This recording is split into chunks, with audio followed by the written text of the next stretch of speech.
أعوذ بالله من الشيطان الرجيم بسم الله الرحمن الرحيم والصلاة والسلام على سيدنا ونبينا وحبيب قلوبنا أبي القاسم المصطفى محمد اللهم صل على محمد وآل محمد وعلى آل بيته الطيبين الطاهرين الحمد لله رب العالمين الحمد لله الذي جعلنا من المتمسكين بولاية سيدي ومولاي علي بن أبي طالب والحمد لله الذي هدانا لهذا وما كنا لنهتدي لولا أن هدانا الله بسم الله الرحمن الرحيم رب اشرح لي صدري ويسر لي أمري واحلل عقدة من لساني يفقه قولي. The name of God, the most beneficent, the most merciful, we ask Allah subhanahu wa ta'ala to send His greatest peace and blessings upon Muhammad wa ali Muhammad. Allahumma salli ala Muhammad wa ali Muhammad.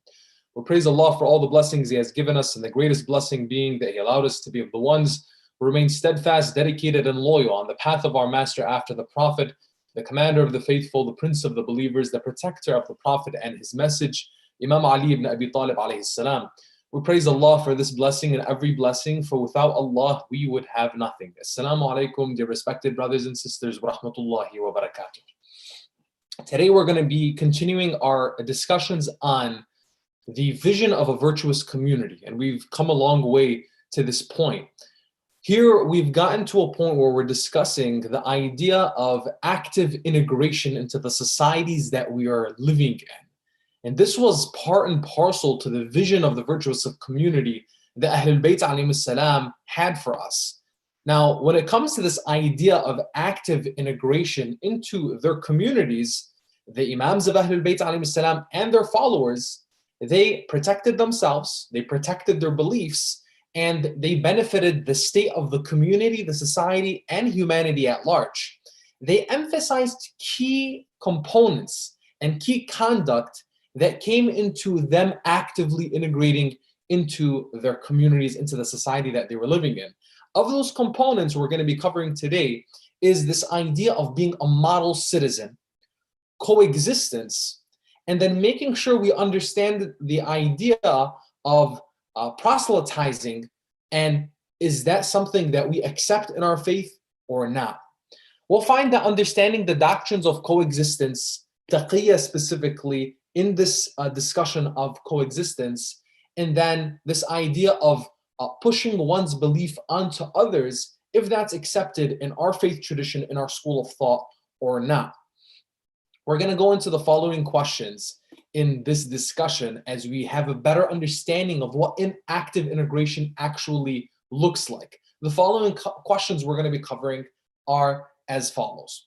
What is the step-by-step code for model citizenship as prescribed to us by Ahlul Bayt alayhim salam?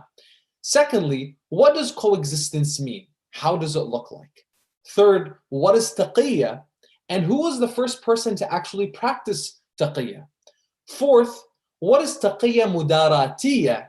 And how does it contribute to coexistence? Fifth and finally, do Shia Muslims, or in Shia Islam, do we believe in proselytizing? This is inshallah going to be a very interesting conversation, and I hope we're all following along to see how we can benefit from this and how this applies day to day in our lives. Again, taking this from the principles and the understanding of what Ahlul Bayt alayhim salam set in motion for us, that movement that Ahlul Bayt alayhim salam had and still have today with our living 12th Imam, peace and blessings be upon him. Now, we're going to jump into the first question of what is the step-by-step code for model citizenship as prescribed by Ahlul Bayt alayhim salam. How did they want us to be role models in the communities and the societies that we lived in? Well, first, we start off from a verse from the Holy Quran where Allah subhanahu wa ta'ala says in chapter 33, verse 21, there is certainly a good exemplar for you in the apostle of God, for those who look forward to Allah and the last day and remember Allah much. This verse in the Holy Quran giving us the emphasis here that the Holy Prophet, he himself was an exemplar. He was that individual that people look to as an example in all things. People trusted him and believed in him as an individual, even before they believed in him as a message, because of his conduct, because of his ethics, because he was truly a model citizen, a Samaritan, if you will, in some terms, an individual that people would look to and would trust their belongings with, their wealth with, their family with, and they knew that when it came to him, they wouldn't be wronged. Now, there's a conversation that takes place between one of the companions of Imam al-Sadiq alayhi salam, Safwan ibn Yahya, and this is narrated in Wasa'il al-Shia. The conversation is the Imam telling Safwan to deliver regards to whoever it is that follows us and obeys us, as in Ahlul Bayt alayhi salam. The Imams, you'll see a number of times, they will tell one of their companions to deliver news to other people that were their followers as well. Because at times, as we'll see throughout Shia history has been characteristic with persecution, with oppression, with injustices, with the community being marginalized by the ruling authorities that they lived under, whether it be through the Umayyad dynasty, the Umayyad Empire, the Abbasid Empire, the Ottoman Empire, dictatorships of the past couple hundred years or so. These are all different places where the Shia, for the most part, have endured some type of persecution or marginalization under different governments, under different regimes. And Ahlul Bayt alayhim salam, 1,200 years ago, they were able to still communicate with their followers even with all of these situations that they faced. One of the communications is as follows. Imam al-Sadiq tells Safwan, he says, deliver this news to whoever follows us and obeys us. He said, I want you to do the following. I advise you to practice piety before God Almighty. I want you to fear God in your religion and strive in the way of God. Third, be truthful in your words. Fourth, deliver the trusts that have been entrusted to you, whether virtuous or to a sinner. So the individual that's entrusting you something, whether the individual is virtuous or a sinner, I want you to deliver the trusts and make sure those trusts are taken care of. The messenger of God would command to deliver back the remainder of a sewing thread and the needle along with the sewn garment. So if someone was to merely sew a garment, the sewing thread that's remaining of it and the needle itself should be returned as well, emphasizing on how much that the Prophet, peace and blessings be upon him, would look at, even if it's something so insignificant in some people's eyes, he would still return it. He would still make sure that people, what was theirs was taken care of and was entrusted back to them. Fifth, prolong in your prostration. Sixth, be good neighbors. 7, be in touch with your people, attend their funerals, visit their ill, and fulfill their rights. If you did all of these things, Imam al-Sadiq says, if you did all of these things, you would be called a Ja'fari. A Ja'fari at that time, and then moving forward, would be those individuals, those followers of Ahlul Bayt that were prescribed to Imam al-Sadiq alayhi salam. From the jurisprudential schools of thought, Ja'fari meant those were the 12 Shias who would become the 12 Shias that in their school of thought, they're going back to Imam Ja'far al-Sadiq alayhi salam in compared to the other 4 madhahib of jurisprudence. Now, when you're referring in this sense, Imam al-Sadiq is taking this personally, saying that you would be called Ja'fari. This would please me, and it would bring me great happiness. That people would say that these are the manners of Ja'far. And if a person was not like that from my followers, this would sadden me. And I would be ashamed by this individual, as they will then go on to say that these are the manners of Ja'far.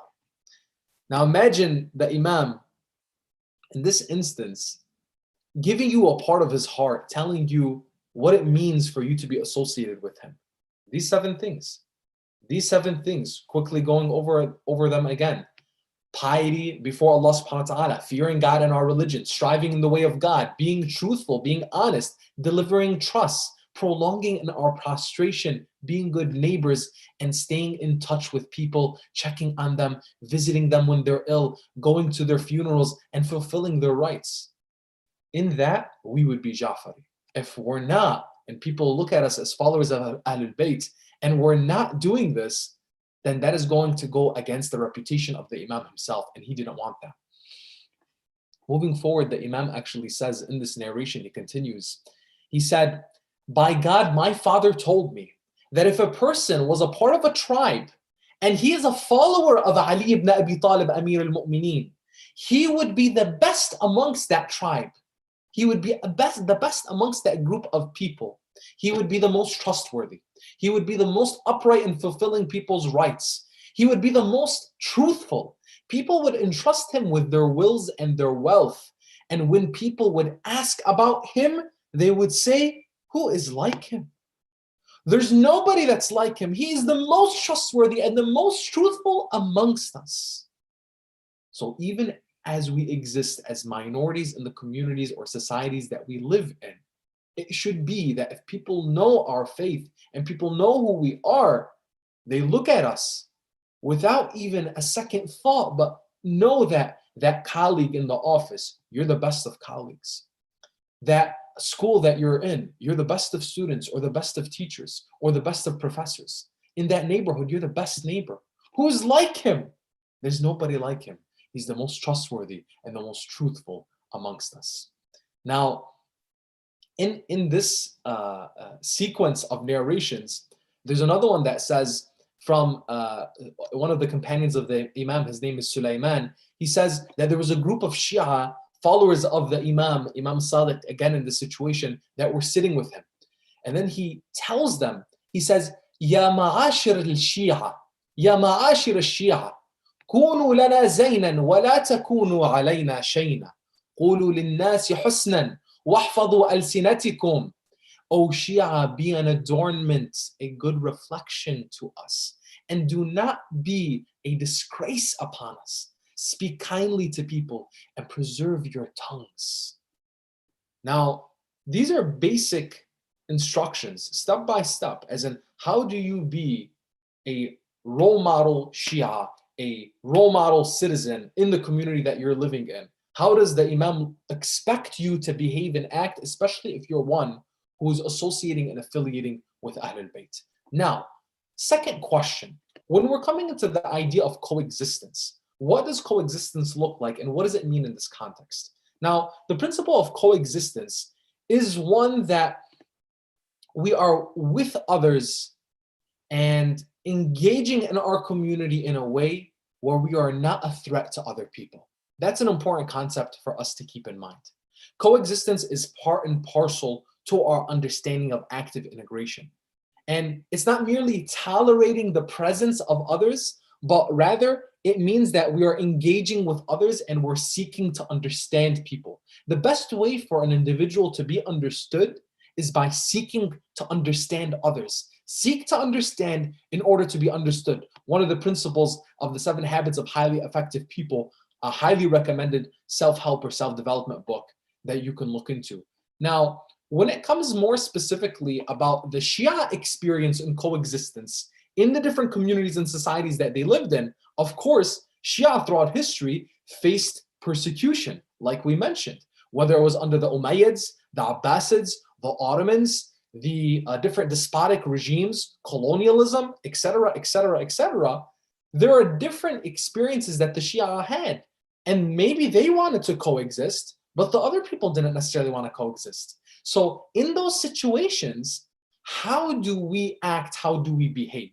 Well, we find that in those situations, it's important for us to look into our history and read a little bit more about those experiences. One book that I highly recommend for you to look into is the book called The Shia by Sayyid Riyad al-Hakim.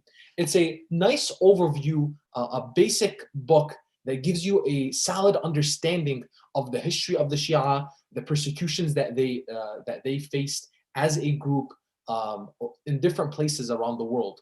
If you look up this book, The Shia by Sayyid Riyad al-Hakim, it will give you a better understanding to see the different political motivations that the different regimes had in persecuting Shia and the atrocities that took place and what happened across history. There wasn't just a specific period of time in which the Shia community as a minority was being oppressed or the injustices that they had.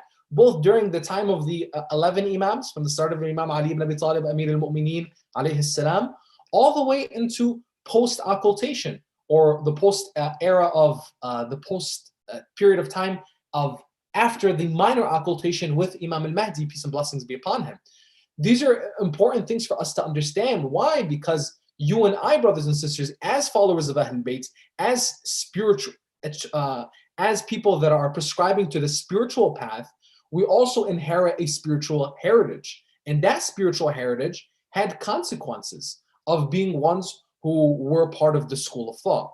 Now, like we said, the persecution that the Shia faced came very early in history, immediately after the death of the Holy Prophet, peace and blessings be upon him, and then would rise monumentally through the rise of the Umayyads, and even with the Abbasids, even though the Abbasids came with a campaign of being avengers of Ahlul Bayt alayhim salam against the Umayyads and against the atrocities that they committed.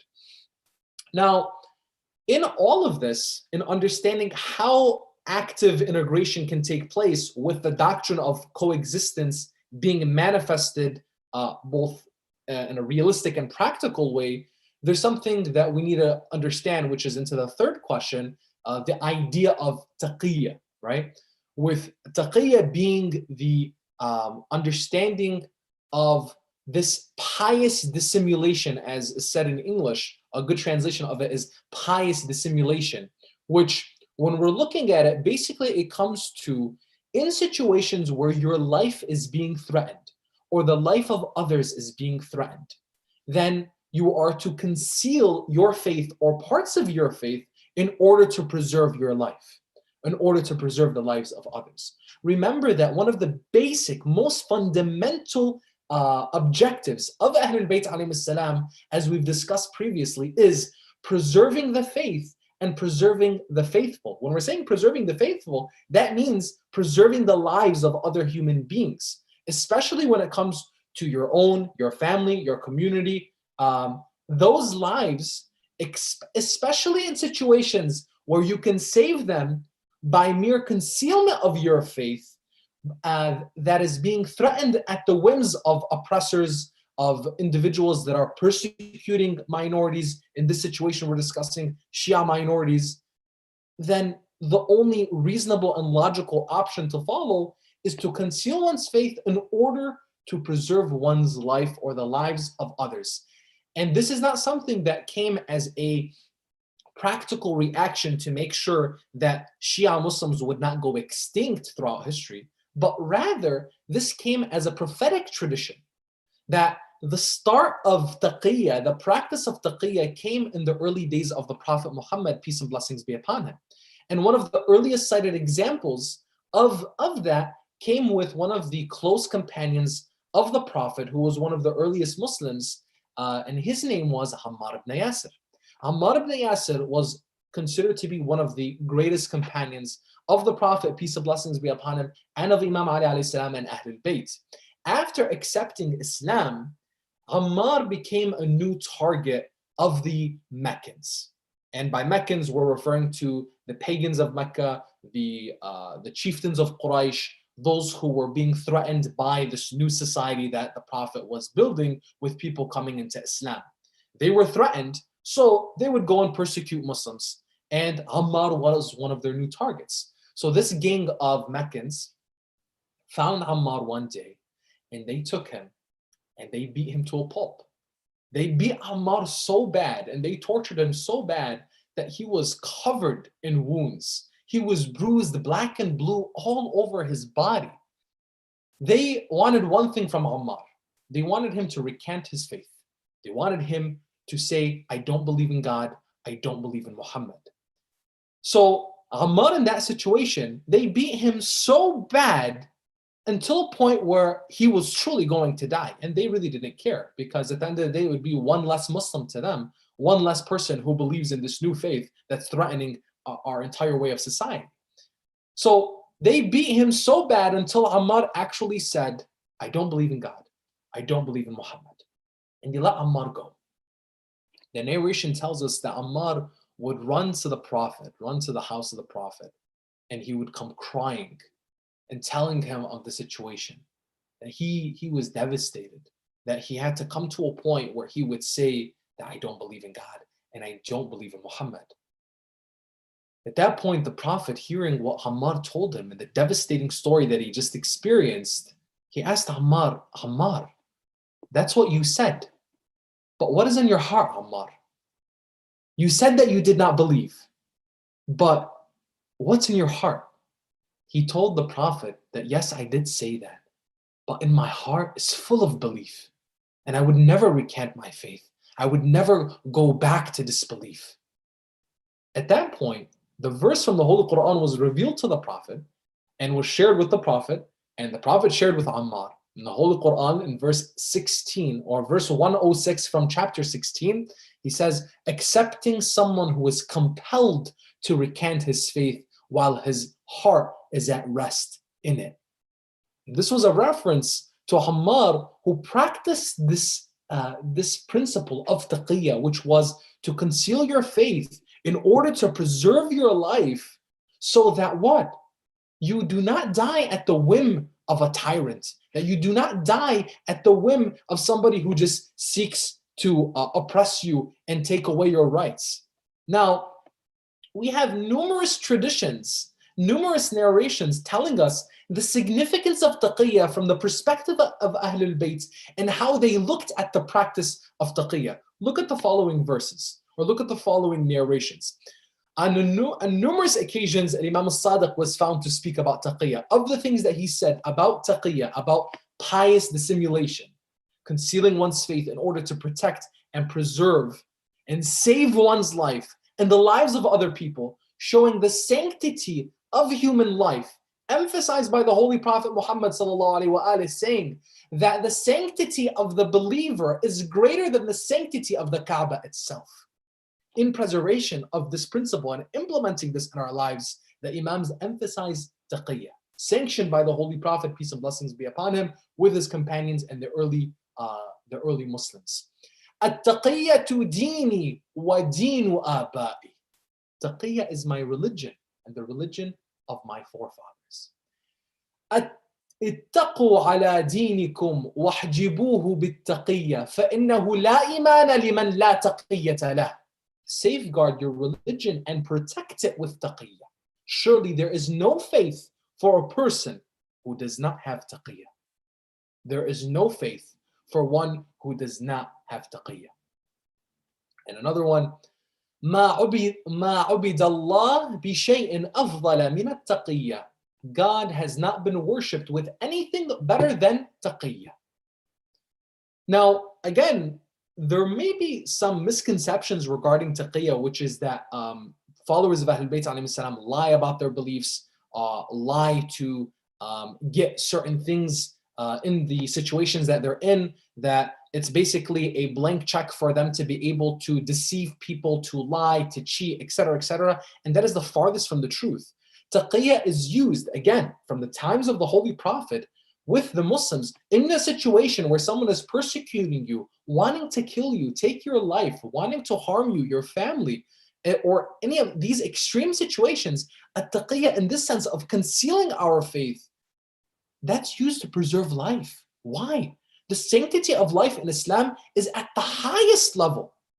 Sanctity of life in Islam is like no other. The Prophet, like we just said, says that the sanctity of the life of a believer is greater than the Kaaba itself. In the Holy Quran, Allah subhanahu wa ta'ala says, the one who's killed a soul, has killed one human being, is as if he has killed all of humanity.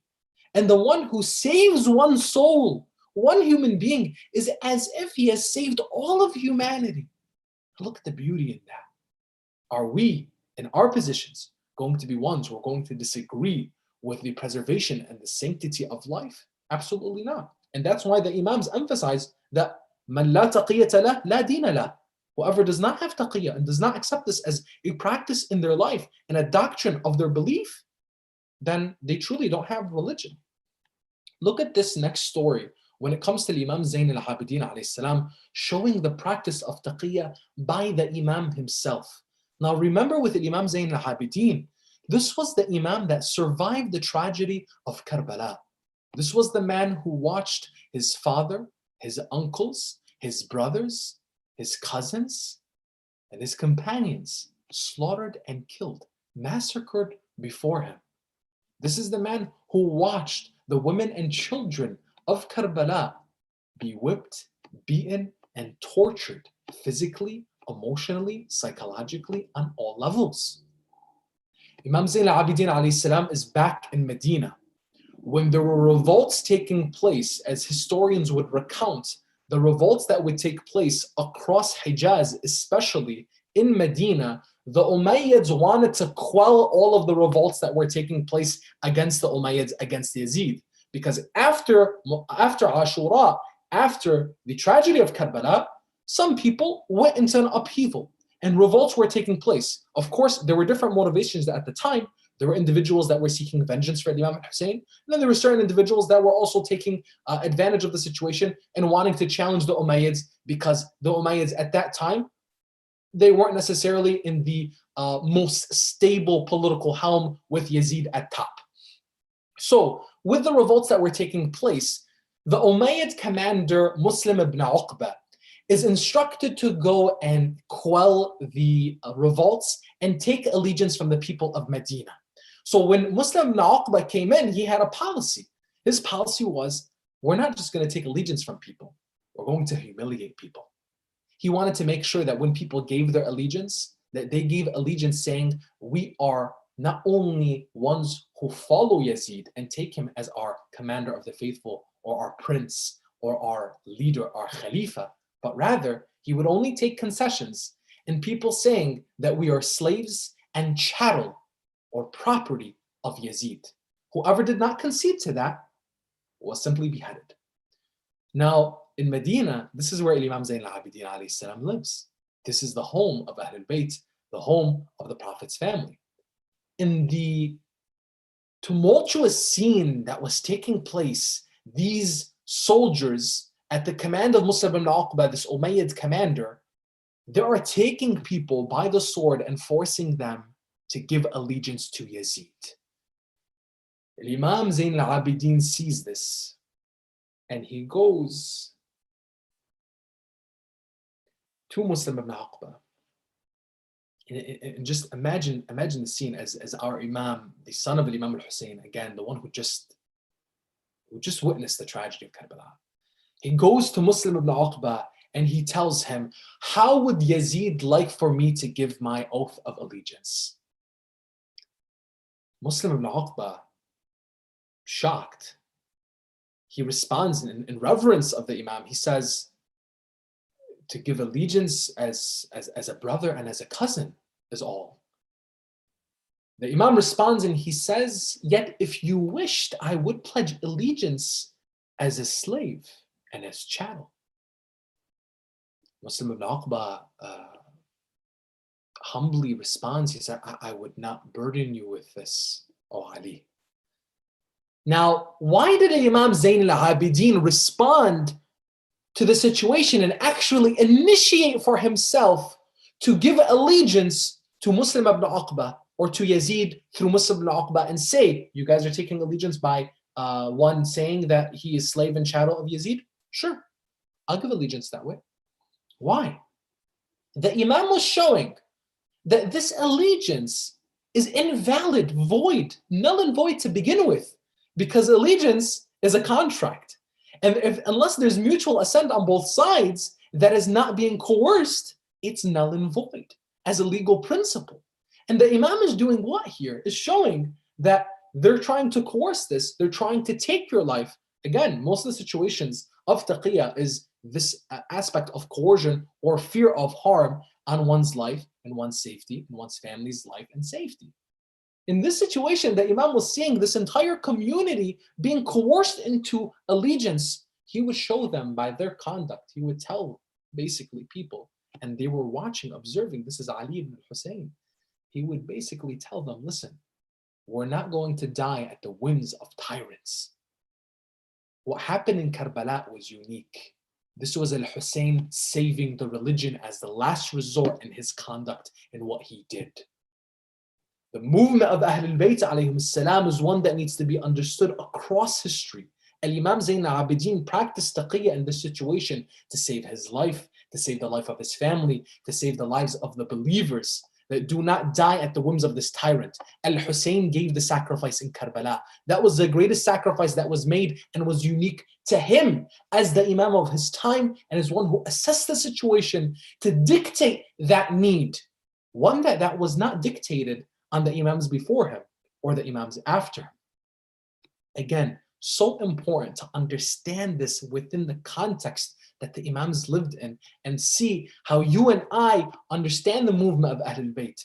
Two books that are fundamental in building this understanding is Thawrat al-Hussein, translated into English, called Hussein's Revolution by Sheikh Mahdi Shamsuddin, and then also Faji'at al-Taf, translated into English, Understanding Karbala by Sayyid Muhammad Sa'id al-Hakim. Both fundamental books and getting a better understanding and a picture of the way how you would see Imam Zain al-Abidin practice taqiyya in this situation after the tragedy of Ashura of Karbala, and how Imam al-Hussein would be in his situation and previously following the policy of his brother Imam al-Hasan alayhi salam with the peace treaty that he struck with Muawiyah ibn Abi Sufyan. All of this not contradictory to one another, all of this coming in line with the vision and mission of Ahlul Bayt to preserve the faith and preserve the faithful.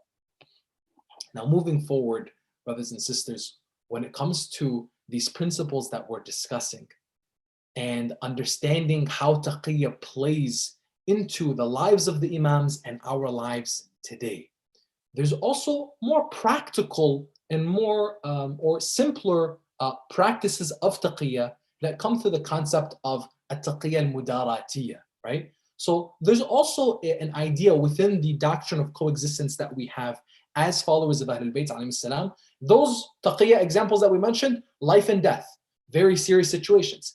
But there's also a concept of taqiyya al-mudaratiyya, which basically refers to not necessarily pushing all of one's beliefs at the forefront all the time. Or it could be even more specifically, not necessarily the beliefs, but the practices. Or in certain discussions, raising certain things or not raising certain things. And the idea of a taqiyya al-mudaratiyya, and mudaratiyya coming from mudarat, which is basically for one to be conscientious and sensitive towards others, is this idea that in less serious situations, in order to build more harmony in a community, you're observant of other people's sensitivities. You're observant of other people's preconceived notions that maybe at this time, because people don't have a full understanding or a solid understanding of our beliefs and our practices, whether it be as a school of thought, as Shia Muslims, or generally as Muslims, you may not push certain things at the forefront to avoid other people feeling threatened or other people misunderstanding. Some practical examples of this include playing the adhan on loudspeakers during Fajr in your neighborhood, whether it be at your home or in your mosque, right? And at times during the year, Fajr can be as early as 4 o'clock in the morning. And a lot of people are sleeping at that time. And you may be living in a community that you're the only Muslim, or you're a small group of Muslims in that community that is not Muslim. That anything playing on loudspeaker, no matter how beautiful it is, disrupting someone's sleep could definitely be a nuisance to people. And if you're associated as being a nuisance, that definitely is not contributing to your contribution to that society or that community, and could be one where you're annoying people. And that annoyance that you're providing in that situation could harm your situation as a member of that community and as a citizen of that society. It's important for us to keep in mind that people's impressions, not that we are dictated by them, but we put them in consideration into our behavior, into our conduct. Another example of this could be, for example, praying in large groups at public settings like an airport, right?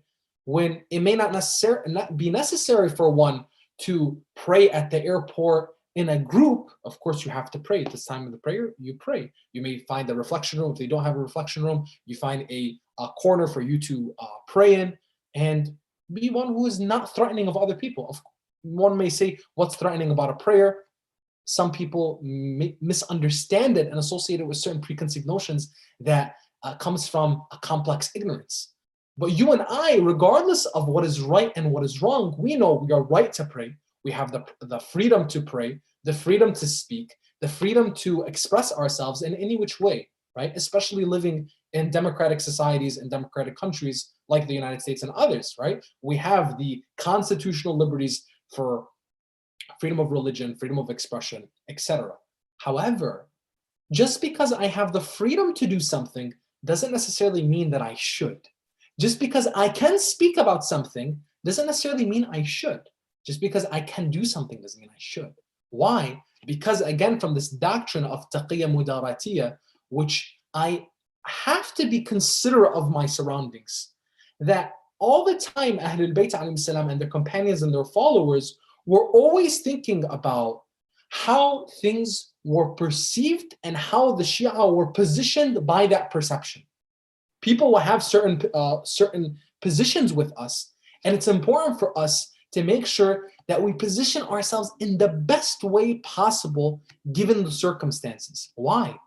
The point is we want to protect ourselves, safeguard ourselves, safeguard our community, and make sure that our families in the next generations continue to grow in communities in which that they can practice their faith and their belief to the greatest extent possible without being a threat to others. You see, if we're a threat to other communities, then other communities will not have an interest in protecting us. If we as a minority in whatever society we're living in do not take an interest in protecting and safeguarding others, then people won't take an interest in safeguarding and protecting us. If we're not considerate of others, people won't be considerate of us. And we see this, by the way, practically playing out in alliances that are built across the world in different faith communities. That when a Muslim looks for the interests of his Christian neighbor and make sure that a church who they didn't have a space to pray in, they would provide them the means or the ability to do so, regardless of the situation, regardless of the difference in beliefs. But they, at the end of the day, looked at it as this is my neighbor, and I want to make sure that just like I want a place to pray in, I want a place to pray in, I want to make sure that they have a place to pray in.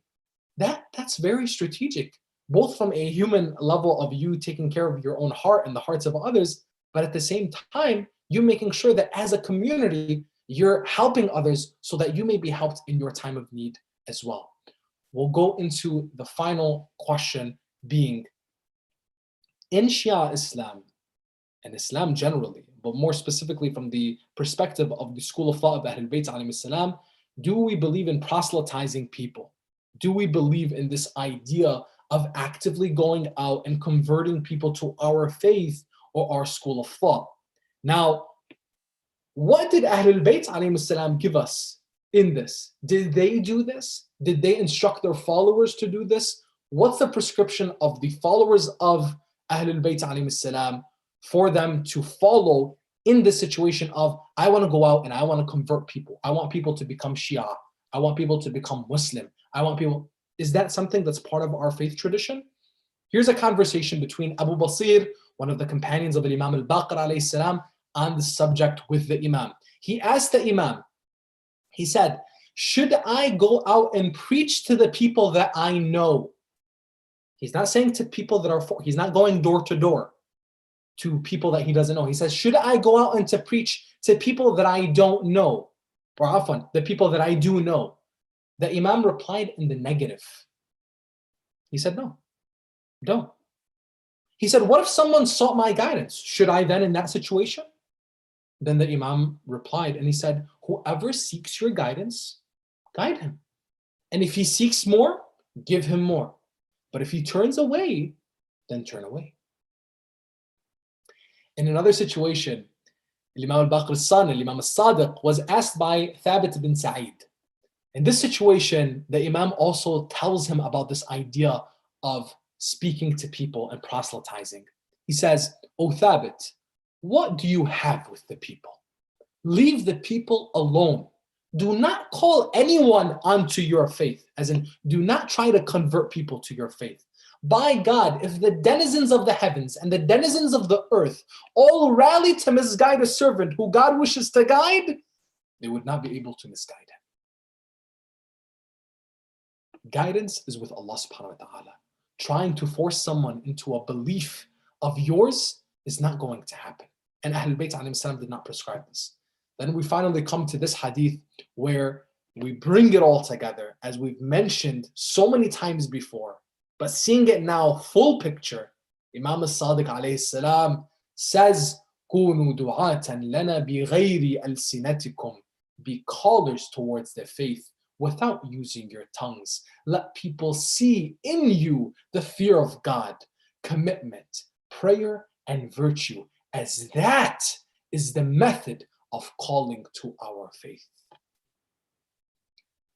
We end with this, brothers and sisters, having answered the questions of today, having answered all of these subjects, and making sure that we have a better understanding of this active integration into the communities and societies that we're living in, understanding the importance of model citizenship, coexistence, taqiyya, and the prohibition essentially of proselytization. We've answered what was the step-by-step code for model citizenship provided by the Imam, what does coexistence mean, what is taqiyya and who was the first to practice it, what is taqiyya mudaratiyya and how does this contribute to coexistence, and finally the belief and understanding that we do not go and proselytize people, we don't actively go and try to convert people, but instead we are as we are, and if people want to come to faith and to guidance, that is by their choice and by the guidance of Allah subhanahu wa ta'ala. هذا والحمد لله رب العالمين وأفضل الصلاة والتسليم على نبينا محمد وعلى آل بيته الطيبين الطاهرين.